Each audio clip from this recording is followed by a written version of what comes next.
Hey guys, what's up? Bob here. Welcome to a new Fire Fist deck profile. Check out my new mat. I just got it like halfway through Locals. So, at Locals, I decided to try out Resonator 4-axis Fire Fist because you guys corrected me on my rulings at in last video. So we wanted to try it out. Now, I still think the other build is solid, being able to go into a Nat Beast. Super easy. I like that, but at the same time, this deck is really good. You can build up a lot of advantage, so I figured I'd try it out, and I really liked it. I very much enjoyed playing it. So let's go ahead and look at what I got. And keep in mind, this is my build, and if you have any suggestions, feel free to leave them. I mean, you know, I'm always open to updating stuff, but this is what I looked at, and I was like, this is what I think is a solid, you know, thing to run. And by the way, if it looks like I am recording on top of a washing machine, it's because I am. Anyways, hopefully the lighting will be a bit better for this video. I know the last one was kind of horrible. So we're running triple Red Resonator. This guy is kind of the heart and soul of the new deck, being able to effectively summon you know, any of your level 4 monsters. They still get their effects, and it's basically just a really, really good tuner all around. He's level 2, and he can you know, tune with any of your level 4 monsters to make a nice rank 6 synchro. For me, most of the time that was Horse Prince, but you know, he's a good option just generally. And we'll get into just some of the stuff I made with him later. But before I do that, 2 Caribou. Now this guy is the one that goes with Resonator, ideally, if you can. Caribou basically has an effect where if he's used as a synchro material for the summon of a Fire Fist synchro monster, you can set 1 Fire Formation spell card directly from your deck. Now what that means is you're going to be able to set like a Tenki or a Tensu, and then of course you're still going to be able to get your effect off of Horse Prince and summon a nice Rooster, and that's going to allow you to yeah, just build up a lot of advantage that way. Super cool. It's actually fairly consistent, and it lets you, with a 2-card combo, it allows you to get like a good solid 4 cards usually on the field, and yeah, that's really good, generally. So let's go ahead and go over, we got Rooster. Rooster's really nice for, you know, he's basically the thing that you always want to summon off of Horse Prince. And, I mean, it's the only thing I can. He's super cool because he basically, when he's summoned, he allows you to search your deck for a level 4 or lower Fire Fist monster. So that's pretty much the entire deck, other than, like, Wolfbark. And his other effect is actually really good, too. It allows you to send 1 Fire Formation spell or trap from your side of the field to the graveyard and search a new one. So basically, he's going to allow you to cycle through a lot of your cards and just be able to, you know, get some good stuff. And he's also his third effect, or you know, not effect, but third piece of utility that you can use him for is you can draw both of them first turn and cry. So, next up, we've got 2 copies of Brotherhood of the Fire Fist Bear. I dropped this guy to 2. He was kind of my #1 guy, but in this deck, Wolfbark, Dragon, even Gorilla, and of course Caribou were all stuff that I would kind of rather have than him. Of course, he's still super solid, so I do definitely want to stick with 2 of him. But he hasn't been as necessary, which is really good for me. So, you know, it's always nice when you have more options and more stuff that can potentially help you out of situations, rather than having to rely on the same monster over and over. So that's cool. Speaking of 1 Gorilla, I didn't actually run into any Monarchs, but against Monarchs he's fantastic because he allows you to get rid of their field spell. He's really the only card that I run in the main deck that can, so he's very necessary in that regard. And yeah, he's basically just good all around. He, you know, when he attacks over stuff, he can get a Fire Formation, and you know, nice 1600 attack, and of course, potential material for Cardinal. Cardinal is one of the MVPs of this deck. I'd probably say the MVP of this deck, actually. Next up, 1 copy of Brotherhood of the Fire Fist Dragon. Dragon, if I had to pick a main deck MVP, it'd be him. Basically, he's going to allow you to send 2 Fire Formations from your side of the field to the graveyard, special summon a Fire Fist monster from your graveyard, and you can attack with it, you can use its effect, all that good stuff. And his other effect, when you activate a Fire Formation while he's on the field, you can search your deck for another Fire Formation trap card.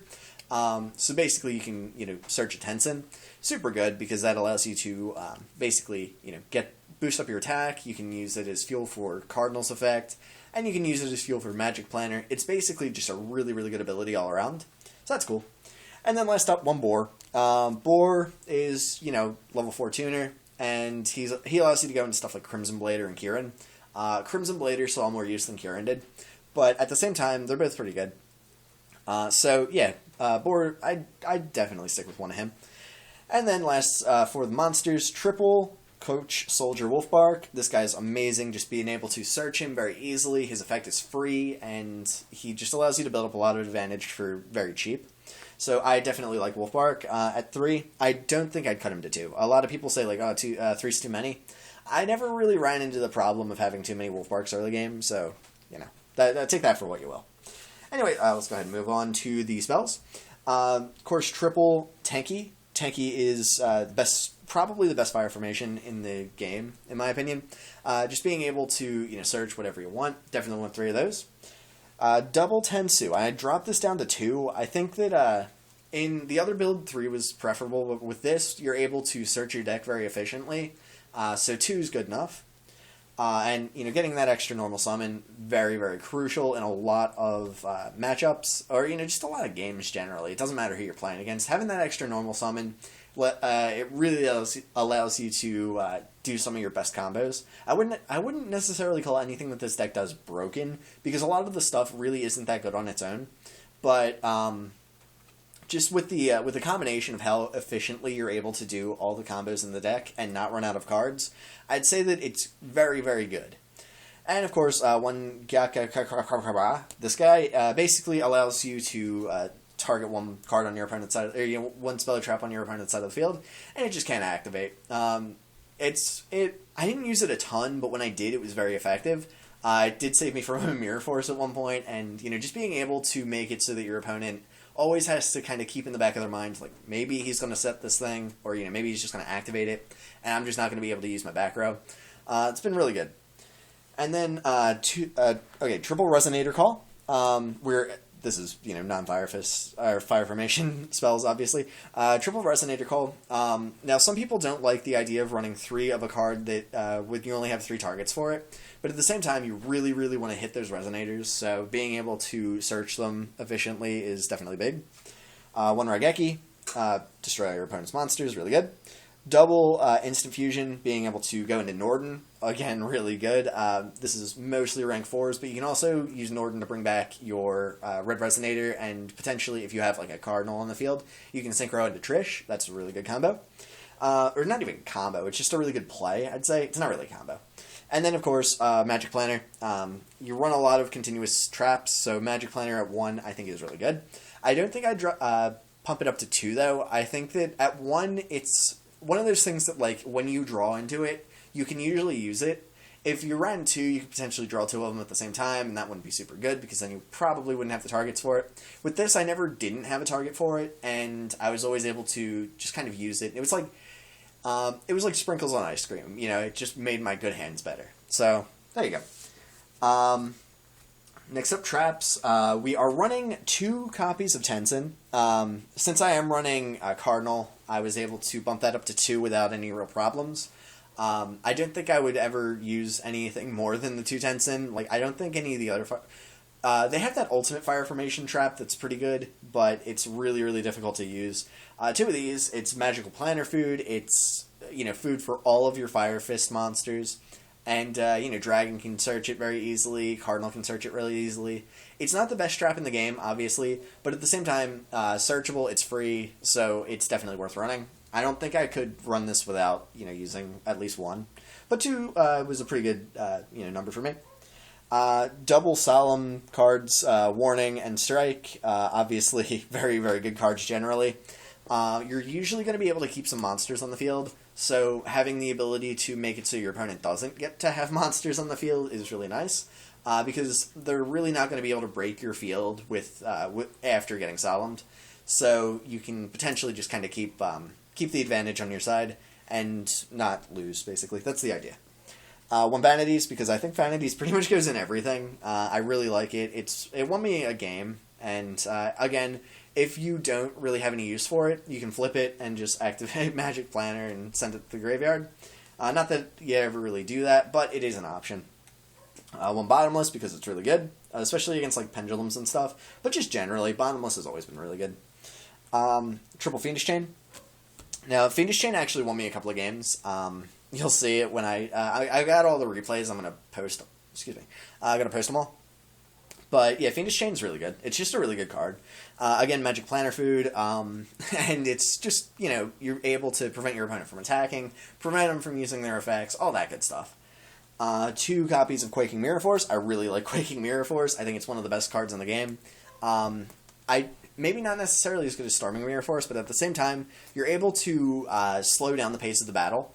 And in a deck like this, where Fire Fists really aren't going to lose Grind Wars, being able to slow down the pace of the thing is just really good, because if your opponent overextends, you can very easily punish them and just kind of do your monster removal on your own time, rather than on, try to rush through everything and try to kill them. So I never really drew Quaking Mirror Force and wished I hadn't.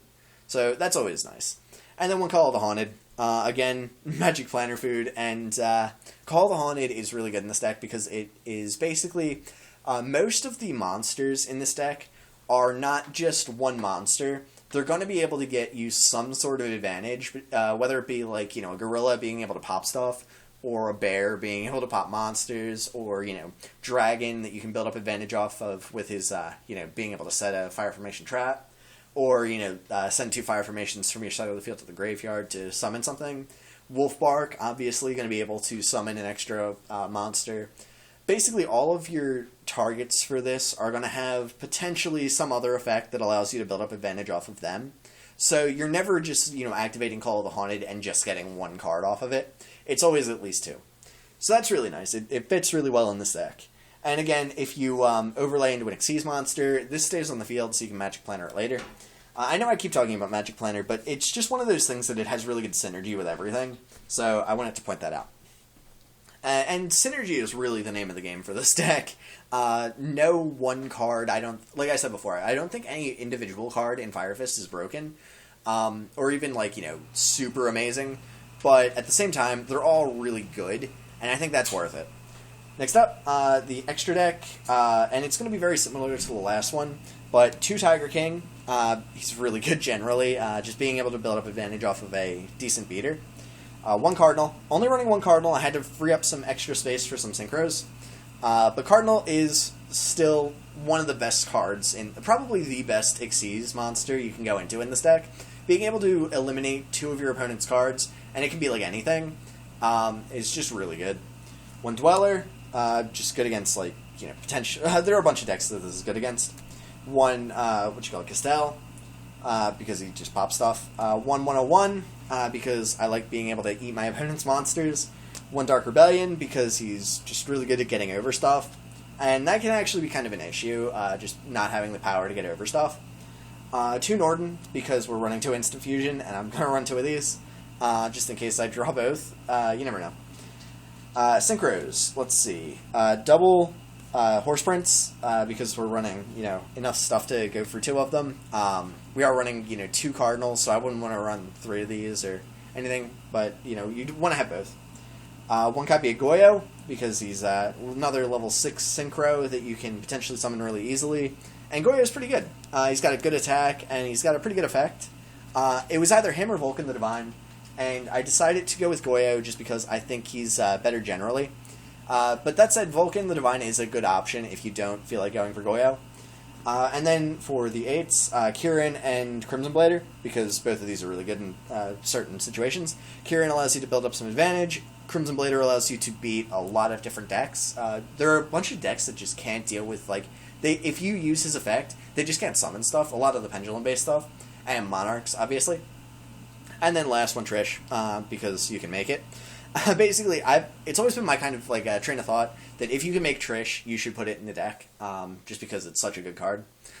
Anyway, I guess we'll go over the side deck. I didn't change it at all, so it's exactly the same stuff. I'm going to tell you right now, I never actually ended up using any of the stuff that I had side decked. Or I did side some stuff in, but I never drew it. 2 Max C, 2 MST. I'm using my ultra rare MSTs now, because they look way cooler. Triple Iron Wall, because, it's good against stuff. Although, I didn't actually play anybody who it would have been amazingly helpful. I did side it in once, but it wasn't amazingly helpful. Triple Mind Crush, just in case. Triple Master Restrict, that's another really good card. Just being able to restrict your opponent's masks or whatever. And then Double Divine Wrath, I think that's a really good card for just anything that runs like Wolfbark. Being able to discard all your level 4 monsters so that you can summon them later. That's pretty good. And with this deck, you're able to build up enough advantage that having to discard a card isn't really the end of the world. And it allows you to set up some of your stuff later while simultaneously negating any effect. And the nifty thing is it can be an effect in the graveyard, in the hand, in banished, whatever. It can negate it from anywhere. So that's really nice. I did side them in a couple of times. Like I said, I never actually saw anything that I sided in. So, I don't know. Doesn't really matter, I guess. But anyways, that's the deck, guys. It was pretty consistent. I did pretty good. I did misplay a lot in the duels that I had. I tried to play super safe, just because I didn't want to overextend and give my opponent an advantage, when I could potentially just kind of play it at my pace and keep the advantage. Like I was saying before, Fire Fists are really good in grind games. If the duel goes long, you're probably going to win. So, I didn't want to overextend and, kill myself, because I figured I would be able to survive stuff. So, if you see any combos where I was like, not wombo comboing, oh gosh, sorry, talking too much. If you see any combos where, points where I could have done more, it was probably because I was worried about, a Veiler or a Trap or something. So, keep that in mind. Anyways, guys, I hope you enjoyed this video. I will see you later, and I'm going to upload all of the battles that I had. So, we'll do them, I guess, one match per day or something. I think that'd be cool. Anyways, guys, I hope you enjoyed. See you later. Bye.